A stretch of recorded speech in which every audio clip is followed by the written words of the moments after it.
welcome to Talking Horses. Greg Wolf and Andy Serling as we kick off another week. And normally it's Acacia that they're off the turf for, but this week it's you. You're welcome. Yeah. Well, we did get a whole lot of rain yesterday. The good news is we're hopeful that this weekend looks good and nice weekend of racing, but off the turf today, and we are right now muddy. The problem, it could dry out a bit, but it's not really sunny out yet. I think it's supposed to clear up a bit. Yeah. Need a little sun. And and that wind. sort of really kind of impacted my thoughts on race one, which we'll get to. But Well, not just here, but Greg will be doing prattles for the first two races. We're only on from 4 to 5 today, so there'll be some prattles. And we've already determined that the prattle for race one, Maggie better have her game. well, I'm gonna You're set up really be bringing the it. whole day, and I'm really gonna bring it. Yeah, it's gonna be. You don't want to miss it. You really don't want it. It's gonna be. It might be one of the most epic moments in simulcast history. Head over to Naira Bet, speaking of epic moments, and use the promo code MATCH200. We'll match for $200 of your initial deposit. Play through Naira Bet, spend any track anywhere, anytime. We have Eddie's very excited. We don't even know if we have, Eddie just made a slate because Eddie loves the cross country Big Five. You're in, you're all in, right? Now, we are showing 7 and 8 here. We're also showing, is it 7 and 8 or 6 and 7 at I think Horseshoe? it's 7, 8. No. 6 and 7, I think. Yeah, which I'll have to says double-check to that. me that that's not in the order they're supposed to be, Yeah. right? That means the 6th race must be going after our 7th. So I think it's Belmont, then Horseshoe. I don't know. Look it up, but I don't know if that order is the right one. Right? Yeah, it is. It would go 6, 7 here. Race 7 Yeah. here. No, race 8 here. Race 6 And at 6. Yeah. 6 is after race? No. That's what it says. But we're showing 2 races from Horseshoe Indy. I'm a little confused by this. I'll straighten it out later. But they are the races, apparently, in the cross country Big Five, because I never argue with the slate. I just want to argue back. And what's the sense of arguing if nobody will argue back with you? We also are on from 4 to 5. 4 to 5, FS2. Greg? Yeah, we only have Horseshoe Indy race 6, I believe. 6 on our and show. 7, I think 2.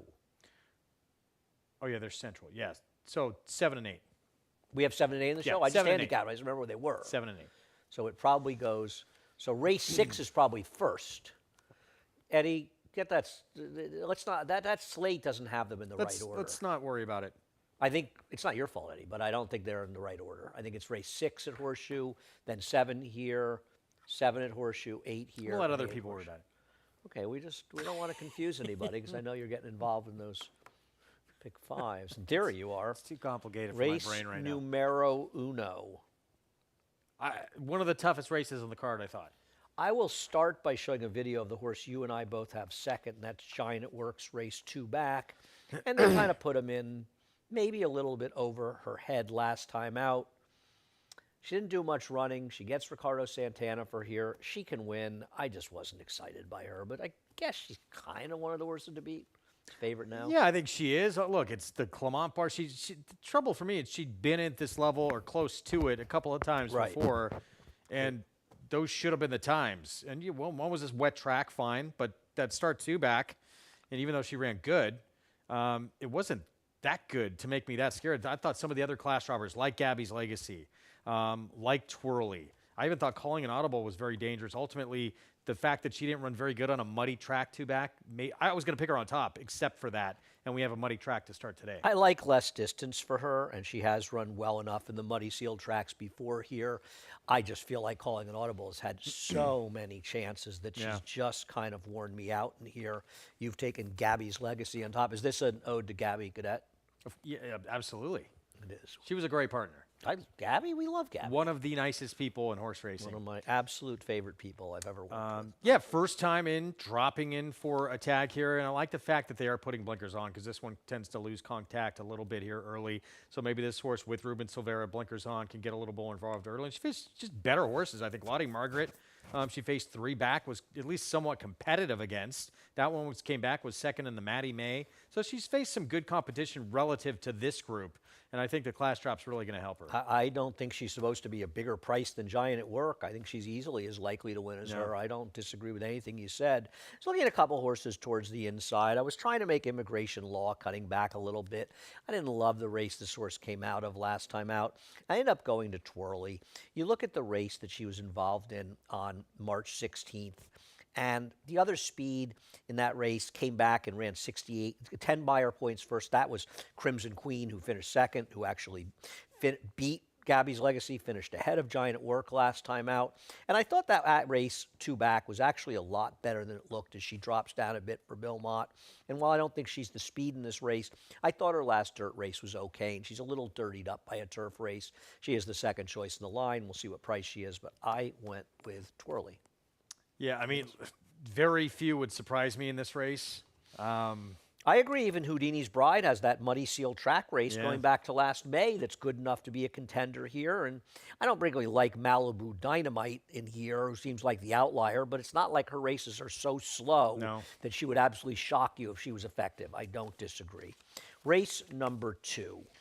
So I picked Bells Beach, as did you. We'll take a look at her last race. Not happy about it. Well, I think we'll talk about the 3 main favorites in this race, the 1, the 4, and the 5 in a moment. I feel as though she had no major excuse. And listen, she saved ground, but she wasn't right on the rail most of the way. And just think that Malou got kind of loose on a track that might have had an edge for inside speed.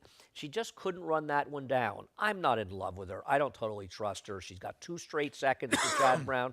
The only one of them at a short price, going 1 1/8. I just feel like she's the horse to beat. But part of my reason for picking her is I don't really trust the 5 Into Amore, who's going to be the speed in all likelihood in this race, but I can't imagine that Flavian's not going to at least make her run if she wants to clear. He's not the kind of rider that just gives it up inside. He used it to his advantage, and I'm not sure that I totally trust Into Amore because I don't trust that race at Keeneland that both she and Pride's Crossing are coming out of. I wonder if that 89 figure the winner got's a little on the high side. Gulfstream's always a race that I take a grain of salt with figures. Keeneland more and more is becoming a track like that too, where those big figures don't seem to hold up quite as much. I definitely question Into Amore as well. I thought with Bells Beach, I love the inside position. We know she's going to be, even though she didn't win, Malou's pretty good for this level. She's okay, right. And I love the fact, so drawn inside, that first turn comes up extremely quick, and she has the potential to really save some ground, get great position in here, and be effective early on. As you said with Pratt, we know he's going to take advantage. Even if she's not in front and that other one is quicker, she's going to be very forward and make that one be able to, have to work and press. I agree. So I love where she's drawn, and I know Pratt's going to take advantage of that position. I agree. And listen, she's going to be a short price, and we're defending the merits. But I think that the 4 is going to take money too. A very expensive horse. Boy, OXO, if you ask me, has more of these expensive horses that don't pan out than almost any operation, especially one that doesn't have that many horses. You see a lot of expensive ones. And I think Intamora is dangerous if she gets loose. But like you, I think Flavian's going to make her work for it. The winner of that race, Sudden Switch, I'm actually familiar with her because she was a horse that broke her maiden first time out for Chad Brown going along at Tampa. And then they put her in the sale. And I'd actually asked Chad about it. A friend of mine was interested in her and stuff. And she came back and ran that big number. I kind of want to see it again. We'll see if it comes up. But like you, I prefer Bells Beach. Yeah. I was actually a little interested in the horse that was scratched, Gold Lightning. I That was was my too. other I horse was in too. here, and kind of sorry that she came out in this race. Race number 3 is Off the Turf. And we flip-flop the 1 and 11. I'll let you talk about Call Her Bluff off the claim for Ilkay Cantermachi. Yeah, look, her dirt form, I think, makes her the one to beat in this race here. She was a main track only in this spot, and I tried to find some excuses with those poor starts from her. Most of them, there's really nothing there. Last time out, that bobble was really nothing. Even when it says brush between the start against Tipple, there was nothing there. The last But worried me a little bit. it is. Little I bit. agree with you that there was a little, but the race 2 back, I mean, that race should handle this field pretty convincingly. And you go, 3, 4, 5, just the body of work. She's been first or second in 9 of 21 career starts. There's a very good chance she's going to show up with one of those better races in here that makes her, to me, a little more reliable than most in here. Yeah, no, I have no real problem with her except for her last race, and I prefer her to Gone and Forgotten. The best thing about Gone and Forgotten is claimed by Linda, and I think that does matter, and she has some races, but overall I preferred Call Her Bluff like you did of the MTOs, but I'm going to take Snappin' Buttons. Snapping Buttons feels like the speed to me in this race, the absolute speed with Irad in the inside. And I know it's Irad, so you won't get that much of a price. But I feel like she's the speed. She's got to get a mile, and that is a bit of a question. But I'm kind of hoping that Irad just sends her along from the inside, and I kind of preferred her a little bit over the MTOs, but not a huge opinion. I agree. That's a good point with her speed because that does make her dangerous. I actually was going to pick her on the grass in here. Really? Yeah, Second Dam was actually a multiple graded stakes winner on the turf. She was pretty good. Union Rag's not especially great on That's the turf. my problem but with her. That's why I didn't yeah. pick her. I like Tour du Tay on the turf, actually, and I won't be surprised if she runs better, but it really does feel like she's a better horse than the turf. The other Yeah. thing, though, you could say is she improved a lot for Bill Morey. So you look at her first turf race, and the figure isn't that much better than her dirt races before that, so maybe she's an improved horse for Bill, and I don't want to discount her, but she's going to get bet off turf races, so I don't love that. Yeah. See what happens. Race number 4. We'll take a break after 4. The 4th came up a tough race. Came up actually a pretty interesting race. And Oh, I wow. think that, We're exact here. wow, that is sort of weird. Snowy, how do you pronounce Snow that? White. Snow White. There you have it. I guess she's the horse to beat. The winner of her last race, Overcome Adversity, is a great name. Sounds like a Klarovich name, doesn't it? I feel like more people are using Klarovich type names. It's not. It was a first-time star that paid a big price that day, actually, and got it done. I don't know. She's okay, but I just thought she was going to be way overbet. I here. feel like she's going to get a little bit overbet because she was beat a mile to Scottish Lassie. Yep. And I know that Scottish Lassie, that was the fastest 2-year-old filly race that was run last year. But I feel like a few of these could have probably been beat 9 lengths to her that day. It wasn't that exceptional that she was that distant second to her. And, yeah, she has disappointed a little bit. She certainly could move forward. She ran, matched almost what she did in that debut when she ran even faster than that Scottish Lassie race. I just thought there was a lot more upside with the 6. I agree. We'll show the 6's first race. I know the 6 got a bigger fig in her second race. I actually liked her first race a little bit better. And you kind of look at the races she's coming out of. A lot of horses have improved dramatically out of this race. And I think she's the one who's coming out of overall the stronger races of the 2 horses. So I prefer Mazayat. Yeah, the winner of this race came back with a 90 buyer next time out. Start after that. I think there's a chance, we talk about Shred the Gnar being one of these top, emerging 3-year-old fillies. I think Clicquot potentially is maybe just in that group as well. Maybe not quite as good as Shred the Gnar, but maybe she will be. She went an 86 buyer in her second career start in that win. She's quality road out of a Tappet mare. She might wind up being very good. Others have come out of that race, the 4th, the 5th place finishers. They all improved out of their races substantially. I thought she might be the one who's coming out of the toughest races. And I think she may not show. Well, I guess it does show it, actually. She ran the fastest race of anyone last time out. Yeah. Mile might be the stretch, like as far as she wants to go. I don't, she's a Medagliadora Dam. She's a Bernardini. She's supposed to not have a problem with doing it, but we'll see if it is. Second Dam was a sprinter, though. But I mean, a mile should be okay. And I didn't love the Chad Brown horses. I mean, High Note just didn't do that much running. It was a big price last time. I did want to show the beginning of Merceau's last race, the horse on the rail, because this horse does end up getting it's weird. She breaks well in here, right, down towards the inside. And she just ends up, you see, she steadies severely there, sort of, with Flavian, and she ends up dropping significantly out of the race. And I don't feel like she's a horse that needs to be that far back. And I wonder today with Flavian, assuming she doesn't have trouble, if she can be a little bit closer, because it just felt like whatever happened there, it seemed to sort of take her out of the race. So I thought her last race a little bit better than it looks. And she did, she was third against the eventual Virginia Oaks winner in her debut. Fondly. So she faced... It was okay for Grand Motion. Yeah, no, I agree. I think she's okay. I won't be surprised when she runs better. She's the one of the 2 Chads, and she's the one shorter. Linda Rice has a couple in here. I guess He's Your Trouble off the claim could be interested. Numbers-wise, she's okay. not impossible, Coming out of a maiden 30, that was a pretty good effort. I thought she was the more likely of the 2 Lindas, but I think the odds in this race will reflect that, though they're 10 to 1 and 12 to 1. All right, we'll take a break. We'll be back with the late pick 4. Horse racing? Check. Weekly promotions? Got 'em. Huge payouts? You bet. With Naira Bets. Download the app today and bet on any track, anywhere, anytime with live HD horse races, betting tips and tutorials, expert picks, and more. bet with Naira Bets. Join now for a new member bonus at NairaBets.com.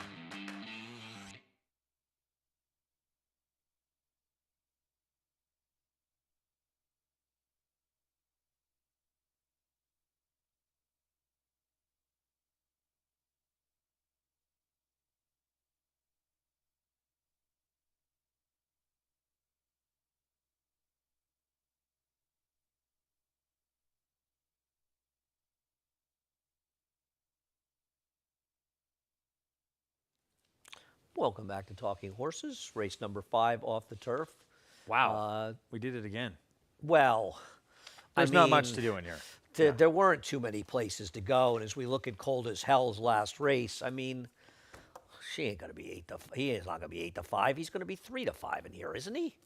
I think Laser Sharp's can take some money. He I is, do. and he's got Pratt and Christopher Elliott's on Cold as Hell. So Pratt, from the jockey standpoint, But- that horse will take more money. But Yeah. I mean, this horse is in raging good form. If he runs his race, he's just going to And win he's here. going to control on the front end. Yep, I agree. I just think he's sort of. And Well, who's going to determinedly's not going to run with him? I'm a Marshall's not going to run with him. Heaven Street's going to be second, but so what? He can't run with this horse. dominates a 32 claiming race last time out. That was a pretty good $32,000 claiming race. Gun it. It was second in there. Had run second to Locked back in October. Had won an allowance optional 62 at the end of December. Spun and won. Seas Get Degrees, he finished behind Yeah. 2 back. And I mean, these are just better horses. This horse is going to be a huge favorite and really should be. Yeah. And we'll look at Laser Sharp's last race, where I actually think Laser Sharp ran pretty well last time in finishing third. What's Up, Bro? Wire the Field. We saw War Stride come back and win. And I'm not. With a 95 Yeah, buyer. I don't think this horse is impossible. I actually flirted with picking him on top. But as you said, the more I looked, I thought whoever's left in here, it doesn't feel like they're going to be speeds. And Cold as Hell is going to be loose in here. And Laser Sharp, I know Pratt will do what he can to get him the race, but he just doesn't have the speed of Cold as Hell. Yeah, and he he's may not gonna be as good either. he's gonna But be he's a not chaser. bad. No, look, What's Up, Bro? pretty He's good. a 7-time winner, ran an 88 buyer in that win. War Stride, as we mentioned, came back with a 95 buyer to win next time out. That was a good field, too. I think he can and will improve, but still, he's going to be up against it just tactically against Cold as Hell. I agree. I spent a lot of time thinking about picking him as the alternative because he'll be a much better price. But at the end of the day, I just don't know if he can really beat that one. And, okay, Determinedly's obviously the one horse who's interesting and can Yeah. win. But you're talking about a horse that was entered on the turf that's coming off a year-plus layoff. And I don't want to trust him to run well enough the layoff. But obviously, he's not impossible. Not at all. No. He's This got horse good has dirt talent. races. Yeah. That's all. Race number 6. Race number 6 is a funny race because the only video I could show was Shaman Princess. You have her second, I have her fourth. I initially We'll show picked her on top. My problem with her is that she doesn't win. And listen, there are no killers in this field. But boy, did she have her chances to win this winter or what? 7-5 in this race last time out. 6 runner-ups and 18 starts. She just doesn't get it done. And she's also a horse that's never won in the dirt. She's got 12 starts in the dirt, 5 seconds and 2/3, but she's never won a dirt race. And she's had plenty of chances over the winter. And I know this isn't the strongest of fields, but I thought there's some new, more interesting horses in here, including the 5 and 7 horses. I picked on 1, 2, and you picked, I think, the 7 on top. How do you pronounce it? See the cat. Cedar Cat. Of course. How could I not see that? Do you want me to start? Yeah. Yeah, so again, I actually do like the 8, but as you said, I have concerns about her ability to finish and win. So I did go to the 7 next door, who is Philly, just seems to have more upside. That was her dirt debut last time out. Against just a much better group, I think, than Viamente had hit the board at that allowance optional 50 bet off the level a board couple of in there. times before. Brooklyn Rhapsody had won a 25 claiming race before that, 4 for 8 overall. Just the quality of who she faced in there is a lot stronger, and maybe the cutback from 6.5 to 6 is going to actually benefit her a little bit because she's been very competitive at 5 on Right. synthetic, and she was actually running a decent race until she flattened out late last time out. Yeah, I don't have anything wrong with her. I ended up going to Blue Eyed Scout, who's a little tough to defend because she keeps falling apart in her races. I thought it was interesting that she wasn't even favored last time. And it's so rare that we see a Brad Cox, Sandy Goldfarb horse off the claim not go off short. Now, obviously, she hasn't run particularly good races, and she didn't really run one there. Having said all that, given the success this barn has had, I took her on top. I thought she could be the speed of the speed. I worry a little bit the pace will be fast, but I think she might be the speed of the speed today, and I'm going to hope she runs better. But she did not run well last time, and the 7 is a more likely winner than her. I'm going to rely on these connections to run better today. The horse I kind of wanted to pick is the one we both have third, City Blocks. My problem with her is she's 1 for 15 with 6 seconds, and her recent form up at Finger Lakes, or not recent, her most recent races at Finger Lakes were not good. And Eddie Barker's a trainer that can get very streaky, and he's won a race recently, but his barn has not been as hot as it was earlier in the year, last year, earlier in the year. I thought she could win. I just didn't like her recent form that much. Look at the prices she was at Finger Lakes, and she kept failing to get it done. Front shoes off her, by the way, today, for whatever that means. Okay. I'd like to take my shoes off. Please don't. There's a lot of talk I heard that people were mad that Sandman apparently wore glue-on shoes and they didn't know in the Derby. Now, I understand that sentiment. You want to get that information. My problem is, I'm going to guess, and I may be wrong, that 4 to 6 horses in the Derby wore glue-on shoes. Okay. A lot of horses wear glue-on shoes. I get that people are frustrated that you want that information to get out. I'm just not sure if all the information got out, it would really help people. I just don't know what to make of it. Do we think Sandman didn't run well because he had glue-on shoes? I mean, it's good to have the information. People should get the information. Yes. But, yeah, sometimes you might talk yourself out of a win, too. Right. So, Right. And I don't know how many of them were glue-ons, Yeah. but that horse has no front shoes. We'll see what happens in the 6th. Race number 7. We agree in race 7. It's agreeing horses today. We'll take a look, though, at Pretty Magical last time. I thought she was kind of the horse to beat in here. You know, she was on a good rail 2 races back, but I thought she actually really ran well in this race, finishing second. It kind of legitimized her race 2 back, and I just thought she came in this race in good form for Mark Hennig, and she's very logical, and she should be forward, but she's going to have to deal with chasing Daylight, and I worry a little bit that that's going to be a problem for her. Yes, but yeah, she's shown some ability to sit in stock before, even though she didn't win. She ran a very good race sitting off the pace. To me, it really is the 2 and the 7 look like the race goes through these two. They're very tough to separate. I do like the fact that Grace Reformed threw it off the bench for her. I love how she fought to the end last time out. I love the fact, too, at a mile, she does get 7 pounds in here from the rest of this field. That's not going to hurt either. But the fact she can sit stock and make that run, and she seems to... I mean, look at her form of late. Her 3 races since being claimed by Guerrero have been terrific, and I just thought she was likely. And we get a chance to say 10 strike.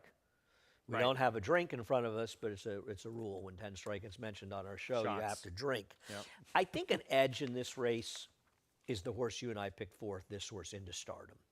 Looking at her last race. She feels like a horse. If she was trained by just about anybody other than Chad Brown, she could be 15 to 1 in this race. But because it's Chad Brown, she's going to get bet. And I'm sorry, this was a slow race. And I'm not going to be shocked if she improves a bit. But she doesn't get a fast track. And yes, she on the mud, but I just don't think she's very good. And she's going to take money because of the connections, right? Very slow. Both of these races very slow. This is the win by neck. And yeah, it was on a muddy track, but she's going to need to get a lot better. But also, yeah, the Dam Highway Star was a millionaire, multiple graded stakes winner. Got a big pedigree. Yeah. So maybe she can develop. And yeah, there is upside potential there, especially with the pedigree here. Start number 3. Maybe she takes a big move forward. Maybe. I love she's Highway 4 to Star. 1 in the line here, and she feels like a horse that's supposed to be 10 to 1. What do you do with Like a Rolling Stone, who improved dramatically off the claim and picks up Flavian Pratt for Antonio Arriaga? Because if she runs her last race, she's not totally impossible in here. I just have trouble believing she's going to run it again, but I did put her third. I just really feel like both the 2 and the 7 have put together back-to-back races now where they're going to take a big step forward today. Okay. The race I was most upset came off the turf today was the last, because I thought that was a very fun race, and there was a whole lot going on in there. And then it's once again agreeing horses here, where I know Quando's had a lot of chances, but isn't there a chance that he's just in a different league than these horses on the dirt? He's got that one that just jumps out off the page and shows you there is that talent there somewhere. Even his last wasn't that bad, given it going a mile. Well, each of his last 2, I think. He's run different figures, obviously, but run Time from US as likes fast him. the last two on some different services here. And Badge of War won that race, came back and won an Open N1X in his next start. Strategic Focus, a very promising first-time starter for Chad Brown and Klarovich In that that won the race. pentathlon race, he ran a 91 Well, Bayer. he runs that race. He'll win this He's race. not He'll that lap the horse field. anymore, but And the other thing is, they're going to bet Benny the Waiter on the dirt I was surprised this horse stayed in, weren't you? a bit. Then again, he'll probably be favored in here with Irad, and I suppose he could win, but I'm not betting a European pedigree in the dirt It's all as the turf. favorite. I know. I mean, I thought the 8 was a little interesting to improve. Chased it, was in a very, very tough field. 1/900's that Tom Morley horse, pretty good, running in the Chick Lang this weekend. I thought that horse could improve a little bit, but they're probably better than the 3, Shadow Banking. And I didn't ask Chad Brown about this horse, but I almost wonder Chad Brown leaving him in feels like he's thinking, he's just okay. I'm going to take my chances with him. And Quando may just be the 1 scares me though. Very the horse much, we have second. very much. You know, this is a horse that in October ran a high 60s behind Keywaden. Debuted in a stake, too, Yeah, in Monmouth. right. So this is a horse that could come back and run a figure closer to 80. But I worry about that 91 figure that Keywaden got. I'm not sure that's a figure I want to That's bank another. on This is going another forward. one that actually liked to the grass. I agree. I picked this horse second. Dan produced a Grade 1 winner on the turf. I agree. I picked this one second, and I love Not This Time. He can do anything. I was interested in Snare on the turf. Did you have any interest in Snare? A on little the turf? bit, yeah. That was an intriguing debut. That was, and that's a big pedigree. That was interesting. Well, Agreeing Horses comes to an end. Greg There's and I a will lot win or of lose agreement today. together on today's show. You need to head over to Naira Bets. Use the promo code MATCH200. We'll match for $200 of your initial deposit. We have, what do we have, Eddie? Cross country, out of order. Cross country, pick 5. What are we doing? Yeah, I don't think that's the right order. Check it out when you go to the app to see what order they're in. And last but not least, we're on from 4 to 5, but we'll be doing Prattles earlier in the day. Greg will be here for the first couple. Maggie and Acacia will be out in the paddock, and I'll be here for races 3 through 5. Looking forward to it. Yeah, we're done. Chris Griffin's starting out. He'll be up next to reprise Scratch and Changes. Have a great day. Horse racing? Check. Weekly promotions? Got 'em. Huge payouts? You bet. With Naira Bets. Download the app today and bet on any track, anywhere, anytime with live HD horse races, betting tips and tutorials, expert picks, and more. You bet with Naira Bets. Join now for a new member bonus at NairaBets.com.